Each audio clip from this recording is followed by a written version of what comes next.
obviamente la única salida posible de esta situación, de este movimiento, y también para calmarlos, era la promesa de elecciones libres que se van a llevar a cabo unos meses después y donde Perón obviamente va a ser candidato. La fórmula va a ser Perón-Quijano. Y la fórmula opositora, acá me parece que la historia argentina tiene esos giros dramáticos y bizarros, que es que la fórmula opositora prácticamente no se va a conocer, o sea, no se va a nombrar los candidatos, sino que desde la oposición, desde la Unión Democrática, que no era otra cosa que una bolsa de gatos, donde se unían todos los que estaban en contra de Perón, por eso digo que es una bolsa de gatos, porque está la oligarquía que quiere recuperar el poder, están parte del radicalismo, es parte de la izquierda opositora a Perón, ¿no? Esa bolsa de gatos, la Unión Democrática arma como lema para oponerse a Perón, Breiden o Perón. ¿Quién es Breiden?, dirían ustedes. En sus casas se estarán preguntando. Breiden es el canciller norteamericano en la Argentina. De ese tamaño de ridiculez, de algo bizarro, se presenta en la historia argentina, que es que la Unión Democrática no hace campaña con su candidato, sino que hace campaña con el canciller norteamericano. Es una cosa impensada, es Breiden o Perón. Ese es el dilema político del 45 y va a ser el dilema político o la controversia política del 46 cuando se produzcan las elecciones. El 24 de febrero de 1946 se producen elecciones en las que no hubieron denuncia de fraude, donde no hubieron hechos violentos y donde Perón claramente le gana la contienda al canciller norteamericano y se convierte en un presidente constitucional, elegido libremente en elecciones que no tuvieron ningún tipo de cuestionamiento, denuncia y demás. Por lo tanto, acá quiero hacer una especial análisis de la figura de Perón como figura política y como presidente, porque Perón va a representar un caso que hay muy pocos en la historia, un caso único en el que reúne legalidad y legitimidad. Cuando hacemos análisis políticos podemos distinguir legalidad y legitimidad. La legalidad tiene que ver con el régimen legal que establecía que se debían hacer elecciones de tal manera, que un presidente iba a gobernar por tantos años, lo que estaba establecido en la Constitución y en todas las leyes devenidas a partir de esta ley madre que es la Constitución. Por lo tanto, lo de Perón era un gobierno legal porque había habido elecciones que además, como decía recién, no fueron cuestionadas ni denunciadas. Por lo tanto, era un gobierno legal, o digamos, un candidato que llega legalmente al poder. Pero además va a estar legitimado por el caudal de votos y la cantidad de gente que avala con su voto a este gobierno peronista, a este gobierno de Perón. Legalidad y legitimidad son dos condiciones que deberían estar presentes en todos los gobiernos democráticos, lo que no va a pasar siempre. De hecho, podríamos detenernos a pensar en ejemplos categóricos de la historia donde un candidato es legal pero carece de legitimidad, como puede ser la presidencia de Néstor Kirchner cuando asume en 2003, quizá hablaremos en otro momento de eso. Néstor asume legalmente porque sus contendientes no van a la segunda vuelta, por lo tanto es legal que sea proclamado presidente, pero carece de legitimidad porque el caudal de votos con el que llegó es muy bajito. Max Weber dice que la mejor forma de legitimar un gobierno es por el caudal de votos que acompaña. En este caso, volviendo a lo de Perón, va a estar legitimado por la cantidad de gente que participa de la elección y que vota a Perón. Hay un gran caudal de votos que lo vuelve legítimo y además es legal, lo que ya hace que sea un caso por lo menos bastante extraño, si se quiere, porque la mayoría de las veces, y esto no tiene que ver solamente con la historia argentina, nosotros podemos revisar en la historia universal que muy pocas veces se dieron juntas la legalidad y la legitimidad. En este caso se daban. Y se inicia un periodo a partir de la asunción de Perón. Perón ya se había casado con Eva en su segundo matrimonio. Se inicia un periodo de democracia popular. Este peronismo de democracia popular, con Perón a la cabeza, va a representar en la historia argentina lo que los politólogos reconocen como un estado de bienestar o un estado paternalista. Perón no inventa el estado de bienestar. En realidad, el estado de bienestar es consecuencia de una reconfiguración política a nivel mundial justamente después de la crisis del año 30. Esa crisis del año 30 va a obligar a repensar las formas de Estado y ahí empieza a desarrollarse y a gestarse este modelo político de estado de bienestar o estado también paternalista, que es como va a pensarse ya más acá en la Argentina. Este estado de bienestar lo que va a promover es la distribución de la riqueza para generar consumo y que ese consumo a su vez impacte en el crecimiento económico. De eso estamos hablando cuando hablamos de estado de bienestar. El Estado peronista encuentra a una Argentina que, si bien había sido golpeada por la crisis del año 30, viene de todo un periodo de concentración de la riqueza, de grandes caudales de dinero que llegan por el modelo agroexportador. Por lo tanto, ese modelo paternalista y estado de bienestar va a tener los recursos con los que se pueda sostener esa forma de hacer política.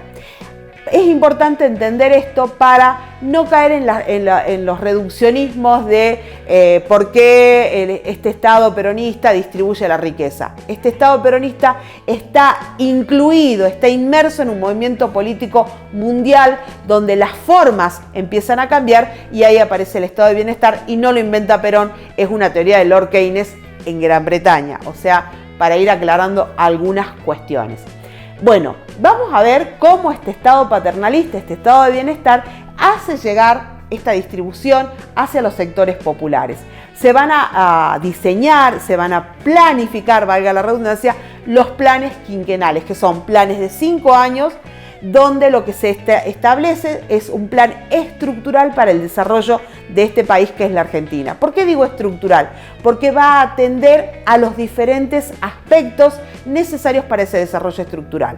Vamos a hablar de un plan quinquenal que va a planificar la economía en sí misma, y se va a crear el IAPI, Instituto Argentino para la Distribución, que de alguna manera este Instituto Argentino lo que va a buscar es la distribución y la planificación, es decir, ya no ese Estado que se mantiene al margen y que deja que la economía se desarrolle libremente y que, bueno, si hay buenas cosechas, hay buenas ventas, sino que va a haber una planificación económica. Se va a crear a partir de este plan quinquenal aspectos que van a tener que ver o se va a planificar en cuanto a la vivienda, en cuanto a la educación, en cuanto al desarrollo industrial, ¿no? Que ahí me parece importante detenernos en dos cuestiones. Durante el gobierno peronista, sobre todo en este primer gobierno peronista con el primer plan quinquenal, hay un crecimiento de la inversión en educación y la creación de escuelas. Hago esta marca importante, este resaltado, como cuando resaltamos en el libro, porque por ahí escuchamos decir, bueno, no, porque con el peronismo lo que se pretende es que seamos todos burros o que no haya educación y demás. Acá el dato es categórico. Crece el número de escuelas que se crean, hay una mayor inversión en educación y en esa mayor inversión en educación hay el acceso de más sectores populares a la educación primaria y luego secundaria también. La creación de planes de vivienda, que hasta ese momento, imagínense ustedes que no había existido nada parecido, se crea desde la Dirección General de Vialidad, se crean los planes de vivienda, los barrios populares y de alguna manera el peronismo representa para los sectores populares la posibilidad del sueño de la casa propia. Y acá quiero quiero recurrir a las imágenes para representar el sueño de la casa propia en los planes de vivienda. El modelo arquitectónico que se va a tomar, que se va a adoptar desde el peronismo, es un movimiento que un modelo, un estilo que va a tener que ver con algo que ya venía desarrollándose, pero que el peronismo lo va a tomar políticamente, que es el modelo o el estilo arquitectónico neocolonial. Ese estilo arquitectónico neocolonial va a tener diferentes formas de ejecutarse en la realidad de la Argentina, porque por un lado va a estar la arquitectura peronista que tiene que ver con lo institucional, que va a ser una arquitectura que es una arquitectura monumental, ¿sí? Y yo voy a poner ejemplo puntualmente en algo que en todos los lugares donde estemos viendo este video, donde estén viendo este video, seguramente lo van a poder asociar. El hogar escuela. El hogar escuela representa metafóricamente al peronismo. Es una arquitectura civil, faraónica, monumental. Ustedes piensen, bueno, yo pienso desde acá de Salta y me imagino desde acá de Salta. El hogar escuela tiene, por lo menos el hogar que sigue existiendo, porque además es una arquitectura muy bien armada, por lo menos 3 manzanas. Es faraónica en ese sentido, es monumental en ese sentido. Pero además, el hogar escuela representa el peronismo en este aspecto. ¿Quiénes iban al hogar escuela? Los hijos de los obreros. Que los obreros, por su trabajo, por su digamos, su disposición de horarios y demás, necesitaban que esos chicos estén cuidados. Entonces el peronismo crea en los hogares escuelas la posibilidad de que estos chicos estén internos y sean cuidados dentro de la escuela, de la institución. Entonces, son cuidados, son alimentados, son instruidos, porque el hogar escuela es una institución escolar. Y además el hogar escuela, también tiene un cine, o sea que esa práctica que era para unos pocos, para los privilegiados que tenían dinero, los hijos de los obreros van a acceder al cine. Eso representa el peronismo, eso representa el hogar escuela como una metáfora del peronismo. Personalmente considero que el peronismo se lo puede estudiar desde las imágenes y desde las metáforas visuales, metáforas que además son metáforas que se concretan en la realidad, y el hogar escuela es una metáfora del peronismo. Es el peronismo que no solo distribuye la riqueza, que no solo alimenta a los sectores populares, que los cuida y hasta que los entretiene. Y ahí hago otra salvedad para hablar del peronismo, que habilita a los sectores populares al disfrute de lo que hasta ese momento había sido exclusivo de los sectores oligárquicos o los sectores más poderosos: las vacaciones. El peronismo crea el concepto de las vacaciones pagas, con todo lo que tiene que ver con la política social del peronismo, y además crea centros de vacaciones en el sur, en el centro y en la costa. Entonces, la oligarquía va a seguir vacacionando en Mar del Plata, los sectores populares van a poder vacacionar fomentados, acompañados por el peronismo, en Chapadmalal, en Río Tercero o en el sur. Entonces, también se crean los centros vacacionales, que también son esta arquitectura monumental de grandes lugares, de hoteles enormes que siguen existiendo, que se han ido poniendo también en funcionamiento y demás, que se han recuperado, pero que de alguna manera representan esa metáfora de lo que es el peronismo. Todo esto es el peronismo, y así de complejo es el peronismo, porque lamentablemente, si nos salimos de los cánones académicos, si nos salimos de la discusión académica, se ha instalado en los medios de comunicación, que obviamente no lo hacen gratuitamente y no lo hacen graciosamente, se han instalado determinadas explicaciones alrededor del peronismo que claramente poco tienen que ver con esto que estoy trayendo, que es esta forma de entender el peronismo, de pensar el peronismo como es la propuesta de este espacio. También durante este gobierno, una de las figuras, uno de los elementos que va a crecer mucho va a ser la economía, una economía de distribución, una economía controlada, planificada por el Estado, y obviamente paralelo al desarrollo económico, la política social. Las 3 banderas peronistas puestas en ejecución, ¿no? La independencia económica, la justicia social y me olvidé la tercera bandera peronista. Justicia social es más soberanía política. Las 3 banderas políticas van a estar, las banderas del peronismo van a estar plasmadas en ese proyecto político, ¿no?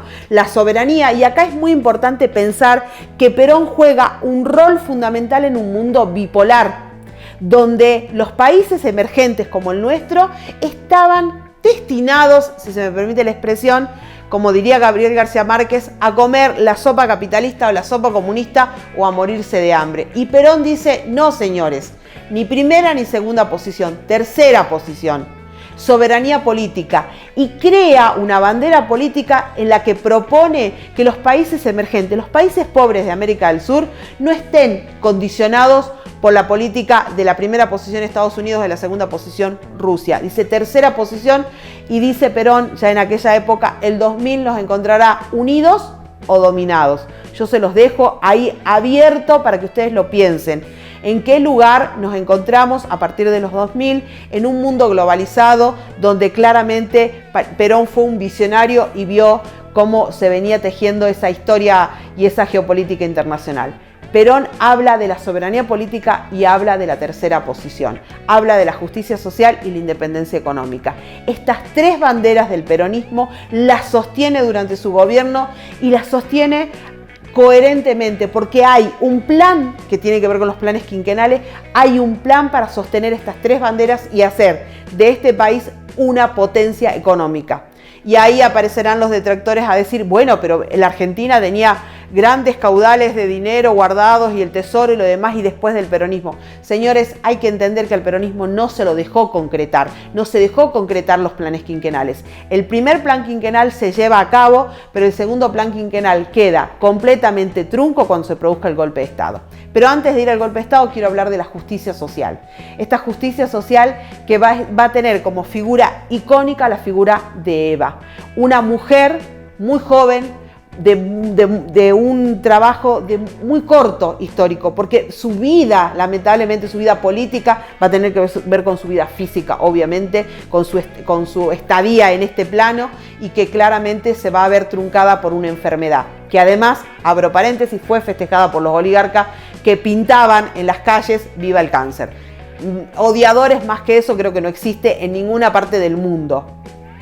Cierro ese paréntesis y sigo hablando de justicia social.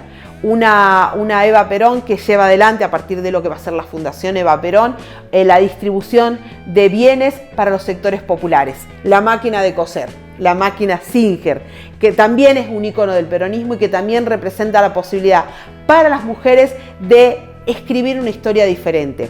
Los juguetes para el Día del Niño y para Navidad y para Reyes, que además produce el crecimiento de la industria del juguete en la Argentina en ese periodo. Los que eran antiguos talleres artesanales se van a convertir en fábricas de juguetes por la demanda que hace el Estado para distribuirlo a los sectores populares y para que los niños de los sectores populares tengan un juguete como siempre lo había tenido la oligarquía y que claramente no lo tenían esos sectores. Bueno, cerremos Perón. Dale. Hagamos otro de Eva. ¿Te parece? Que sí. Bien, perfecto. Entonces, bueno, ahí. Entonces, todo esto que es justicia social es Eva Perón y me parece que merece un capítulo aparte en este espacio que es Pensar la Historia y que lo vamos a retomar seguramente como una posta desde este equipo que estamos pensando. Pero me gustaría seguir pensando la figura de Perón y seguir pensando este estado de bienestar que se desarrolla a partir del gobierno peronista y de esta ideología de independencia económica y soberanía política. Ese modelo económico se sostiene con distribución de la riqueza, con el desarrollo industrial y con los proyectos del desarrollo industrial nuclear, que obviamente es un proyecto que no se concreta, pero que estaba muy plasmado en los planes peronistas. Es también importante pensar cómo, a la vez que va creciendo la figura de Perón y que va creciendo este modelo de estado de bienestar, empiezan a aparecer los detractores, empiezan a aparecer los enemigos, porque a la oligarquía no le gusta Perón, porque a la oligarquía le gusta en todo caso seguir asociándose al imperialismo norteamericano, ya no es el británico, es el norteamericano. Entonces ahí empiezan a aparecer los detractores de Perón y empiezan de alguna manera, a jugar en contra de Perón. Así todo, Perón logra la reforma constitucional que incorpora el 14 bis. Vayan a buscar a sus bibliotecas la Constitución y lean los derechos incorporados en el 14 bis, que son los derechos que tienen que ver con los derechos sociales y de los trabajadores, y logra que se permita la reelección. Entonces, en ese contexto es que Perón va a ser nuevamente candidato, nuevamente candidato con Quijano, se descarta la figura de la vicepresidencia de Evita por razones que vamos a tratar en otro espacio, en otro momento en este espacio, y Perón vuelve a ganar las elecciones, vuelve a ser legitimado por el voto popular y en este caso además por el voto femenino. Gana con un caudal de votos desconocido hasta ese momento de nuestra historia y accede a una segunda presidencia. Una segunda presidencia que lo va a encontrar con la inminente muerte de Evita, lamentablemente por el cáncer, con los escándalos que se generan alrededor de Juancito y la muerte de Juancito Duarte y la muerte de su vicepresidente que era Quijano. Todos estos aspectos lo van a debilitar a Perón y también lo va a debilitar, si se quiere, el crecimiento de una posición asociada al imperialismo norteamericano, porque claramente desde Norteamérica se lo ve a Perón como un peligro, se lo ve como un caso que de alguna manera los puede hacer temblar y los puede hacer trastabillar en la idea de América para los americanos. ¿no? En la doctrina Monroe y demás, que bueno, en algún otro momento hablaremos. Entonces, vamos a ver que Perón llega muy debilitado a esta segunda presidencia, o se sostiene en esta segunda presidencia, llega empoderado por el voto popular, pero se va a ir debilitando a lo largo de los años, y en el 55 los militares asociados a la oligarquía, asociados a la iglesia, con la cual Perón ya había roto, van a empezar a pergeniar, van a empezar a armar el golpe que en junio del 55 ya tiene un dato histórico, que es el bombardeo a la Plaza de Mayo, el bombardeo a la Casa Rosada, y que de alguna manera empieza a mostrar la temperatura de lo que se está gestando en contra de Perón y en contra de este proyecto político. Y que finalmente, en septiembre del año 55, estos militares, como diría Eva, infieles a Perón, estos militares contra Perón, van a concretar el golpe de Estado y bueno, lamentablemente van a poner fin a este proyecto y se va a iniciar un periodo de 18 años muy oscuros de la historia argentina, donde el peronismo no solo va a ser proscripto, sino que todo lo que tenga que ver con Perón va a ser vilmente perseguido, maltratado y anulado, si se quiere, y que son 18 años de historia. El mundo está cambiando, el mundo no solo está viendo estas dos posibilidades del mundo bipolar, sino que empiezan a surgir otros movimientos, se va a producir la Revolución Cubana, la crisis de los misiles. Todo esto tiene que ver con esos 18 años de proscripción y prohibición del peronismo. De esa complejidad de elementos que se conjugan, tenemos que tener en cuenta para pensar el peronismo, no solo en los dos primeros gobiernos, sino para poder pensar el tercer peronismo del 73 para adelante. Porque el mundo también se va modificando, por lo tanto, las ideologías del mundo van a llegar y van a impactar en una Argentina donde el peronismo está prohibido y donde yo digo que aquellos que tenían pocos años de edad cuando se produce el golpe del 55, crecen escuchando hablar de Perón, o mal o bien, pero escuchan hablar de Perón a pesar de la prohibición, a pesar de la proscripción y a pesar del exilio, pero además escuchan hablar de la crisis de los misiles, de Kennedy, de la revolución, de la revolución cultural, del Che Guevara, de la revolución cubana. Y todo esto es una melange que en otro momento trabajaremos para pensar qué pasa entre el 55 y el 73, que es tan complejo en la Argentina y en el mundo. Así es el peronismo, con detractores, con admiradores, con quienes pretenden asignarle al peronismo la responsabilidad de por qué la historia argentina es como es en el siglo XX y en las primeras décadas del siglo XXI, sin entender que hay otras cuestiones, que hay otros elementos que se tejen por detrás y que vuelvo a repetir lo que dije al principio. Yo puedo ser más o menos peronista e incluso puedo ser antiperonista, pero no puedo desconocer la importancia del peronismo como movimiento social y que de alguna manera teje una trama de lo que va a ser la sociedad argentina a partir del 46 para adelante, y que claramente esa trama no tiene que ver solo con el peronismo, sino que tiene que ver con sus detractores, con sus enemigos y con el contexto mundial. En este espacio pensamos al peronismo desde ese lugar, desde la complejidad que representa la figura de Perón, el movimiento social, el movimiento ideológico, pero también pensamos el contexto nacional e internacional para ver que el peronismo no se estudia con dos o tres expresiones como hace 70 años que están, antes era de una manera y después, sí, la Argentina era una antes del peronismo, claramente, y me parece que está buenísimo que eso pase porque es un movimiento que es bisagra y quiebra la historia argentina en dos. Así pensamos el peronismo en este espacio y ojalá podamos debatir adultamente, con criterio y no desde solamente el reduccionismo de dos o tres frases. Los espero en comentarios en nuestras redes sociales, porque aquí seguimos pensando la historia.